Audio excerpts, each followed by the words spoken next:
శ్రీ గురు చరిత్ర అధ్యాయం 19 శ్రీ గణేశాయ నమ శ్రీ సరస్వత్యై నమ శ్రీ గురుభ్యో నమ. నామధారకుడు స్వామి అశ్వత్థ వృక్షం వంటి పవిత్రమైన వృక్షాలెన్నో ఉండగా శ్రీగురుడు ప్రత్యేకంగా ఉదంబర వృక్షము మూలంలోనే నివసించడానికి కారణమేమి అని ప్రశ్నించాడు. అప్పుడు సిద్ధమునీంద్రుడు ఇలా చెప్పారు. పూర్వము నరసింహస్వామి అవతరించి హిరణ్యకశిపుని చంపినప్పుడు ఆ రాక్షసుని కడుపులోనున్న దుష్టమైన రక్తము స్వామి చేతి గోళ్ళకు అంటుకొని ఆయన గోళ్ళు విపరీతంగా మంటలు పుట్టసాగాయి. అప్పుడు లక్ష్మీదేవి మేడి పండ్లతోనూ ఆకులతోనూ ఆ బాధ నివారింపజేసింది. అందుకు స్వామి సంతోషించి ఆ వృక్షాన్ని నిన్ను భక్తితో సేవించిన వారికి విషబాధ తొలుగుగాక, నిన్ను పూజించిన వారి పాపాలు నశించి అభిష్టాలు నెరవేరుతాయి, నేనేడన చేసిన జప ధ్యానాదులకు అపారమైన ఫలితం ఉంటుంది, మేమిద్దరము నీ యందు నివసిస్తాము అని వరమిచ్చాడు. ఆ వరాన్ని అనుసరించే భగవంతుడైన శ్రీగురుడు ఆ చెట్టు కింద నివసించారు. నేటికి ఆ వృక్షంలో శ్రీ దత్తాత్రేయుడైన శ్రీగురుడు నివసిస్తూ ఉంటారు. శ్రీగురుడు అక్కడ నివసిస్తున్న రోజులలో అమరేశ్వరుని సన్నిధిలో ఉన్న 40 మంది యోగినులు మధ్యాహ్న సమయంలో ఉదంబర వృక్షం కిందనున్న శ్రీగురుని దర్శించి తమ ఆశ్రమానికి తీసుకుని వెళ్ళి యథావిధిగా పూజించి ఆయనకు భిక్ష ఇవ్వసాగారు. ఆయన వారి భిక్షను స్వీకరించి మరలా వచ్చి ఆ వృక్ష మూలంలోనే ఉండేవారు. అమరపురంలోని విప్రులకు స్వామి నిత్యము భిక్ష కోసం తమ గ్రామానికి రాకపోవడం వింతగా తోచేది. ఆయన ఆ అడవిలో నిరాహారిగా ఎలా జీవిస్తున్నారో అర్థం కాలేదు. వారు ఆ రహస్యాన్ని తెలుసుకోదలిచి ఒక మనిషిని అందుకు నియమించారు. అతడు దాగి ఉండి మధ్యాహ్న సమయంలో స్వామిని గమనించాలని ప్రయత్నిస్తుండేవాడు. కానీ ఆ సమయం అయ్యేసరికి అతనికి ఒక మహాత్ముని రహస్యం తెలుసుకోపోవడం మహాపాపమని తోచి విపరీతమైన భయం వేస్తుండేది. దానిని తట్టుకోలేక ఒకరోజు అతడు ఇంటికి పారిపోయాడు. అక్కడకు దగ్గరలోనే గంగానజుడు అనేవాడు తన పొలానికి కావలి కాచుకుంటూ ఉండేవాడు. ఒకరోజు ఒక అద్భుతమైన దృశ్యం అతడి కంటబడింది. అకస్మాత్తుగా నదీ జలం అడ్డంగా రెండుగా చీలిపోయింది. అందులో నుండి ఎవరో వస్తున్నట్టు తోచి గమనించగా యోగినులు కొందరు నది నుండి బయటికి వచ్చి అచ్చటి మేడి చెట్టు కింద కూర్చుని ఉన్న శ్రీగురుని వద్దకు వెళ్ళారు. వారు ఆయనను పూజించి ఆయన సన్నిధిలో కొంతసేపు ధ్యానం చేసుకుని తర్వాత స్వామిని తీసుకుని వచ్చిన దారినే నది మధ్యకు వెళ్ళిపోయారు. మర్నాడు కూడా అదే సమయానికి సరిగా అలానే జరగడం చూసి అతడు ఆశ్చర్యపోయి కొంచెం దూరం వారిని అనుసరించాడు. ఆ నది మధ్యలో ఒక దివ్య మందిరం చూశాడు. వారు దేవకన్యలని, వారి చేత పూజింపబడుచున్న యతి సామాన్య మానవుడు కాడని అతడు గుర్తించాడు. 3వ రోజు అదే సమయానికి అతడికి వెళ్ళి అతడు ఆ యోగినుల వెనుకనే నదీ గర్భంలోకి ఇంకొంచెం ముందుకు వెళ్ళి అచ్చటి మందిర ద్వారం దగ్గర నిలిచి అక్కడ జరిగేదంతా శ్రద్ధగా గమనిస్తున్నాడు. యోగినులు స్వామిని రత్న ఖచ్చిత సింహాసనంపై కూర్చోబెట్టి పూజ చేసి నీరాజనమిచ్చి షడ్రసోపేతమైన భోజనం సమర్పించారు.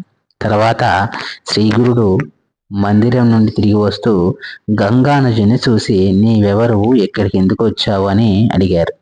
అతడు భయపడి ఆపాదమస్తకము వణికిపోతూ స్వామి, నా పేరు గంగానజుడు, నేను కుతూహలం ఆపుకోలేక మీ వెనుక ఇచ్చడికి వచ్చాను, నా అపరాధం క్షమించండి అని ఆయనకు నమస్కరించి మీరు సాక్షాత్తు త్రిమూర్తి స్వరూపులు, అజ్ఞానులైన మానవులు మీ నిజ రూపం తెలుసుకోలేకున్నారు, నన్ను ఉద్ధరించండి అని వేడుకున్నాడు. స్వామి సంతోషించి నాయన, నేటితో నీ కష్టాలన్నీ తీరిపోయాయి, నీవు కోరుకున్నవన్నీ నీకు లభిస్తాయి. కానీ నీవిప్పుడు చూచినది మేము ఈ ప్రాంతంలో ఉన్నంత కాలం ఎవ్వరికీ చెప్పవద్దు, చెబితే తక్షణమే నీవు మరణిస్తావు అన్నారు.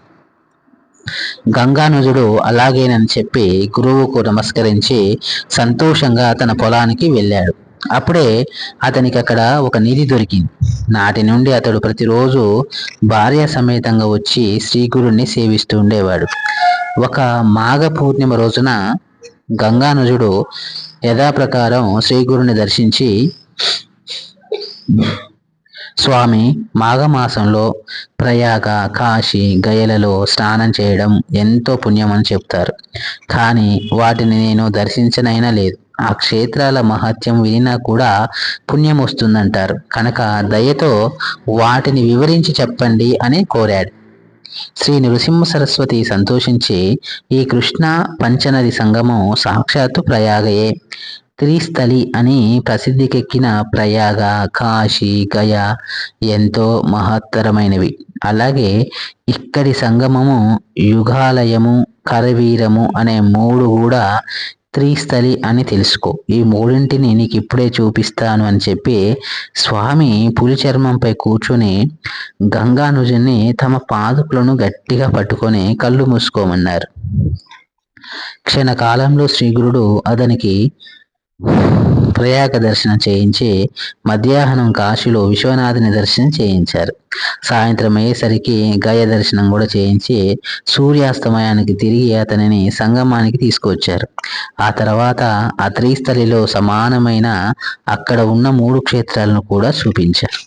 ఈ రీతిన ఆ క్షేత్ర మహిత్యం వెల్లడి చేశాక శ్రీగురుడు ఆ చోటు విడిచిపోదలుచుకున్నారు. ఆ సంగతి విని యోగినులు ఆయనను దర్శించి నమస్కరించి, ప్రభు, మీ సేవకులమైన మమ్మల్ని వదిలిపెట్టి ఎక్కడికి పోతారు అని విలపించారు. శ్రీగురుడు వారిని ఊరడించి, లోకుల దృష్టికి వెళ్ళినట్లు కనిపించిన మేము నిజానికి అదృశ్యంగా ఈ ఉదంబర వృక్షంలోనే ఎల్లప్పుడూ జీవిస్తూ ఉంటాం. మీరు కూడా మనోహరమైన ఈ కల్పవృక్షంలోనే నివసించండి. అమరపురానికి తూర్పు దిశన మా నివాసమైన క్షేత్రం లోక ప్రసిద్ధమవుతుంది. ఇక్కడ అన్నపూర్ణాదేవిని కూడా మేము ప్రతిష్ఠిస్తాం. మమ్మల్ని ఈ ఉదంబర వృక్షాన్ని, మా పాదుకులను, ద్విజులను పూజించి ఇచ్చట తీర్థాలలో స్నానం చేసిన వారికి సర్వ పాపాలు నశించి అపారమైన పుణ్యం సమకూడి కోరినవన్నీ నెరవేరుతాయి.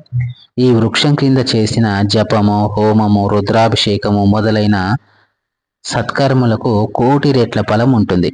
ఇచ్చటి పాదుకులను పూజించి నెమ్మదిగా ప్రదక్షిణ చేసి ప్రతి ప్రదక్షిణానికి చివర నమస్కారం చేసిన వారికి సర్వ రోగాలు నశిస్తాయని చెప్పి శ్రీగురుడు ఆశ్వయుజ బహుళ ద్వాదశి నాడు గంధర్వ నగరంలోని భీమా అమరజ సంగమానికి వెళ్ళారు. శ్రీ నరసింహ సరస్వతి స్వామి విశ్వరూపుడైన జగన్నాథుడు. ఆయన సర్వవ్యాపి అయినప్పటికీ ఈ ఉదంబర వృక్షంపై ప్రేమతో దాని క్రింద నిత్య నివాసము చేస్తూనే ఉన్నారు. శ్రీ దత్తాయ గురవే నమః. శ్రీ శ్రీపాద శ్రీ వల్లభాయ నమః. శ్రీ నృసింహ సరస్వత్యై నమో నమః.